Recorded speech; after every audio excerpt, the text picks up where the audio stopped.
Hi everyone, welcome back to my channel. I hope you're all well. In today's video I'm going to be showing you how to make this bow necklace. Well, this is a choker actually. So this is what the bow looks like up close, and it's pretty simple, easy tutorial for beginners, so I hope you enjoy. So to make one of these you're going to need some size 11 seed beads. I'm using a hex cut bead, which is what gives them the sparkle. You can either use a round size 11 seed bead or a delicate bead or a hex cut like I am.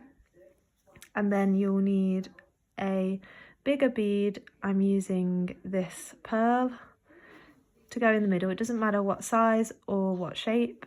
For this one, for example, I used this big kind of rondelle.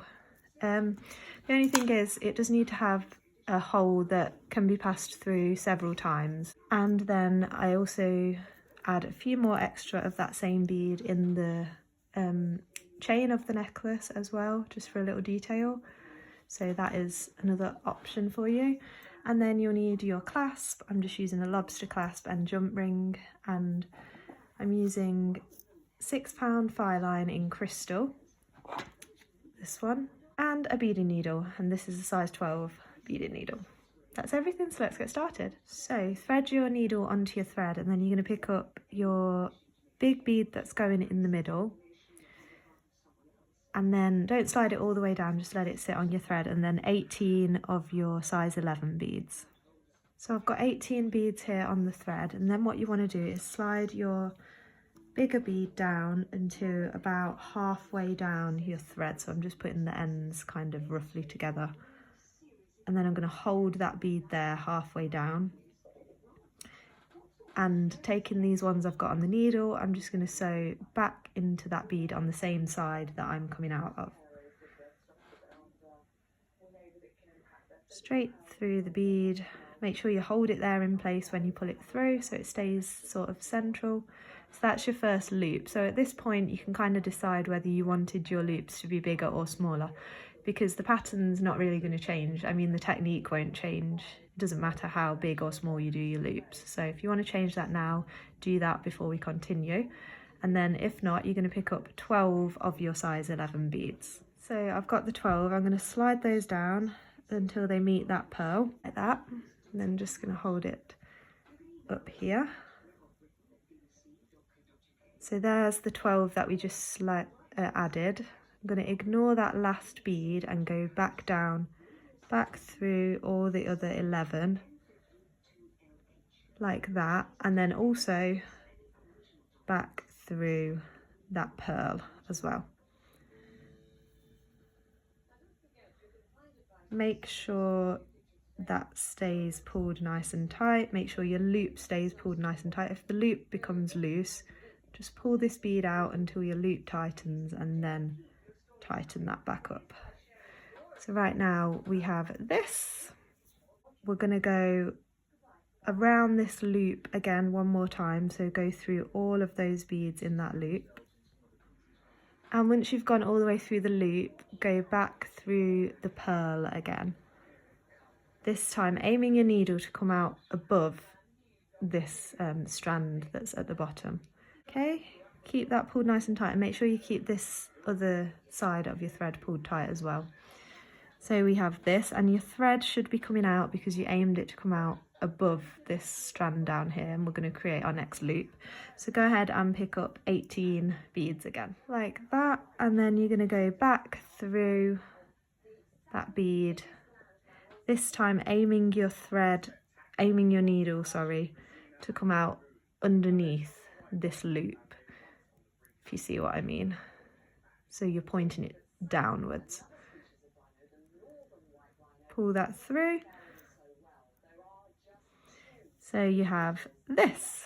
Okay, now you need to pick up 12 beads, and we're going to add the other tassel. So go ahead and pick up 12 of your size 11. Okay, and then slide those down till they meet the pearl. Just pull it down so that it's going to sit underneath that loop.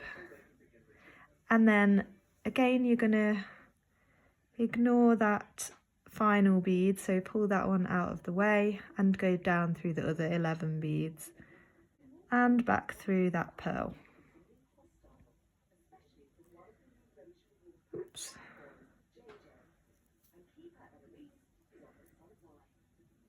Pull that nice and tight, make sure your loop doesn't come undone and everything is sitting where you want it to. So now we have this. So now what you're going to do from here is go through this loop again. We've already been through this loop once more. We're going to go through this loop of beads one more time and back through the pearl. So we're coming out of the pearl in this direction.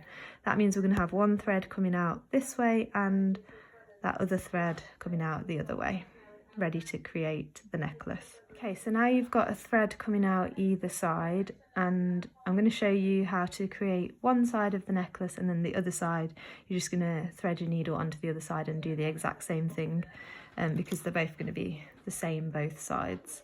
It's just a different half of the clasp that you'll pick up at the end. So now it's up to you how long you make the necklace. I just kept measuring it. I wanted it to be a choker, so I measured around my neck to see how long it would need to be a choker, and then divided that in half so I knew what each half needed to be. And it's basically just a matter of picking up the beads and stringing them on. So I just did a little pattern of picking up about 20 beads and then a pearl, and then 20 beads and then a pearl. And so you just want to go ahead and add all the beads that you want. Just keep threading them down. Turn it over so that working like that. Just keep threading them on until you've got the length that you need, and then I will show you how to add the clasp. So once you've got the length that you need for this half of the necklace, then I'm going to show you how to add the clasp. So with the clasp, first of all, hold these beads on the necklace tight so they're all close together. Then you're going to pick up 2 of your size 11 beads, followed by 1/2 of your clasp, followed by 2 more of your size 11 beads. So you've got this on your needle, and then making sure you're holding those beads right down tight so that they're not getting gaps in between them.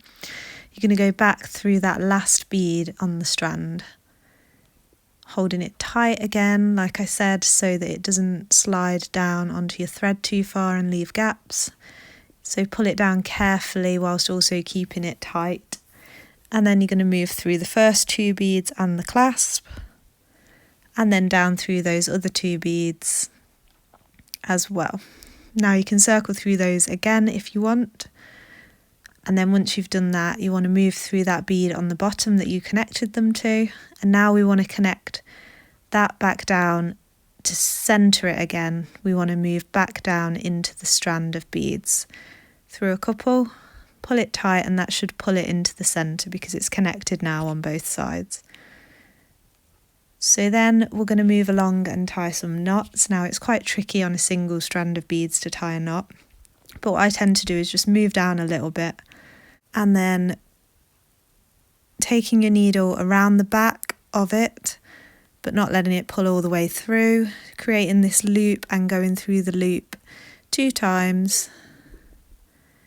And then as you pull it down, just make sure it's going to tighten around the string where your needle's coming out from.